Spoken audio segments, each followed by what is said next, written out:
All right, buckle up, buttercups, because I'm about to drop a story on you that's hotter than a summer sidewalk. You know those nights that shimmer in your memory, the ones that leave you breathless and a little bit naughty just thinking about them? Yeah, well, picture this. I walked into this dive bar, a place I'd usually just breeze past, and bam, my world tilted on its axis. I'm still buzzing from the aftershocks, people. If you're craving a tale that dances on the edge and makes your heart do a little tango, then pull up a chair and listen close. Trust me, you won't want to miss a single beat.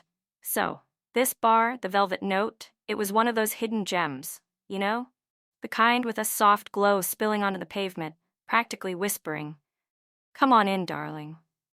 And honey, after the week I'd had, the soul-crushing deadlines, the forced smiles, I was desperate for something real, something that would actually make my pulse thrum. So, I stepped inside.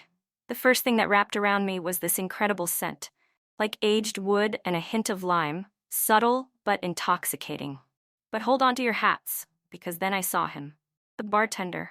Good heavens, this guy had arms that screamed, "I chop wood," and looked devastatingly handsome doing it.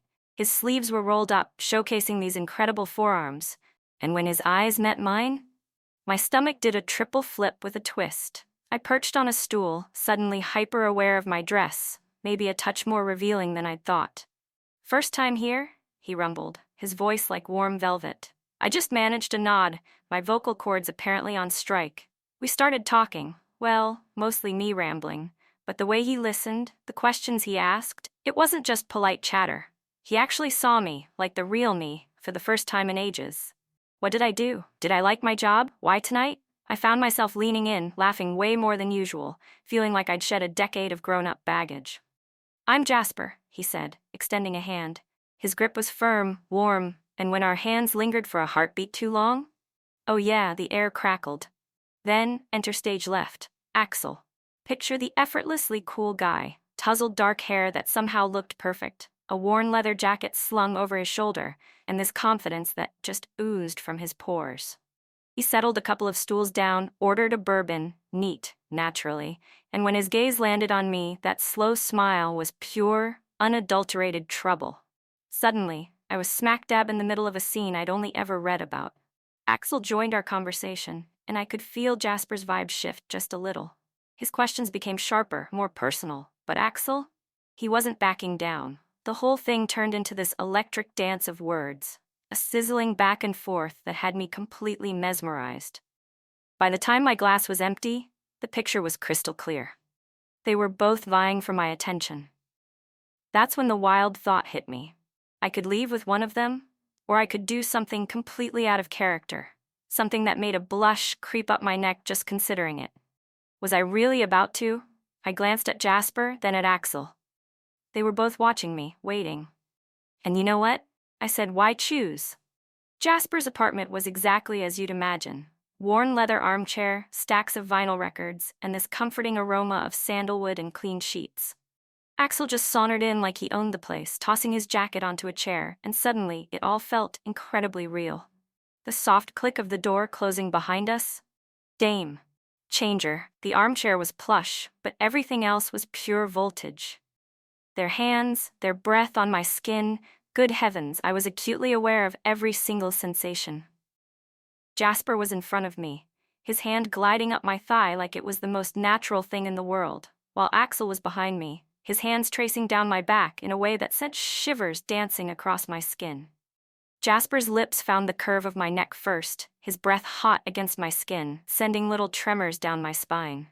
Axel started working on the zipper of my dress, each tiny tug a promise of more. My heart was hammering against my ribs, but there was no way I was stopping this.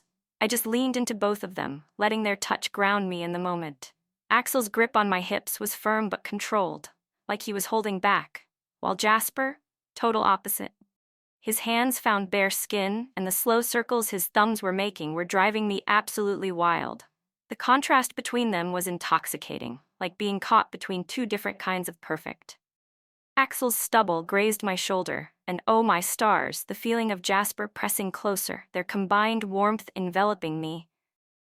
Clothes started to disappear, punctuated by these soft gasps and whispers that spoke volumes. their touches became more insistent. Jasper's grip tightened on my hips in this incredibly grounding way, while my mind was spinning. Axel's lips trailed along the back of my neck, his hands exploring with this reverence that was a stark contrast to his heated breathing. The way they moved together, it was seamless, like they'd rehearsed it 1,000 times.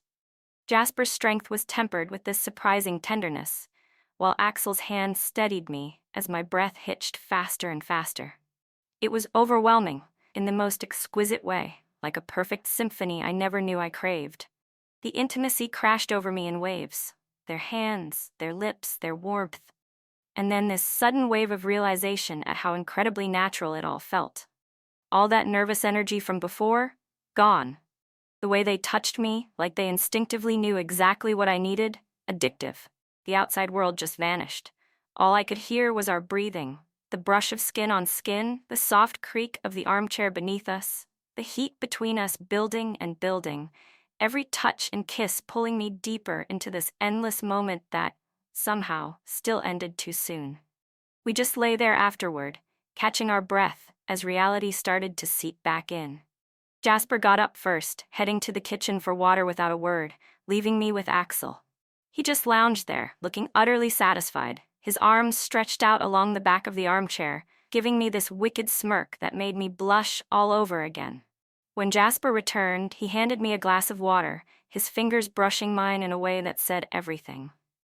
No awkwardness, no pressure, just this mutual understanding that whatever this was, it was exactly what we all needed.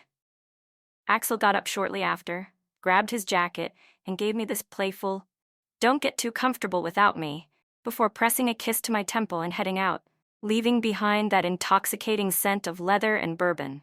I stayed just a moment longer, tracing the fabric of the armchair beneath my fingers, still trying to process everything. Jasper walked me to the door, gave me this look I still can't quite decipher, and simply said, "Take care," before I stepped out into the night air. The city felt different, somehow more vibrant, but also strangely serene. My pulse was still doing a little dance from their touch, and yeah, there was this tiny voice wondering if I'd crossed some invisible line. But honestly, I just let myself ride that incredible high all the way home. Whew, even reliving it gives me goosebumps. If you felt that spark too, go ahead and smash that like button and tell me about your most unforgettable night in the comments. And hey, if you're craving more stories that'll set your soul on fire, hit subscribe and turn on those notifications. Until next time, keep chasing those wild nights.